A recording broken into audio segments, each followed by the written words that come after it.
সত্যি বলছি। মানে জীবনে আমি আমার দাঁতকে পরিষ্কার রাখার জন্য অনেক কিছু ব্যবহার করেছি। ছোটোবেলায় ছাই দিয়ে ব্রাশ করেছি, মানে দাঁত মেজেছি।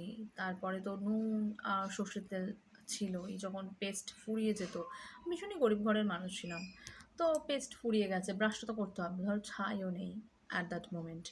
উনুনে রান্না হয়নি। তো কি নুন আর সর্ষের তেল নিয়ে কচাস কচাস করে মেজে নিই। আর কি, আর হচ্ছে চারকোলের একটা করে ব্ল্যাক কালারের পাউডার পাওয়া যেত। বাবা কিনে আনতো, ট্রেনে পাওয়া যেত ওগুলো। ওটাকে দিয়েও মেজেছি, দাঁত ভালো পরিষ্কার হয়। পেস্ট তো আছেই।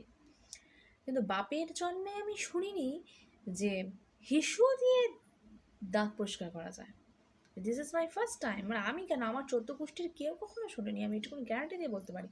তা আশা করা যায়, মানে এই কথাটা জানতে পেরে আমার যেমন পিলেটা চমকে উঠেছে, তোমাদের সকলেরই ঠিক সেরকম অবস্থাই হবে।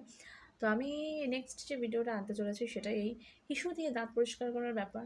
কী ব্যাপার সেটা তোমরা ভিডিওতেই দেখে নিও।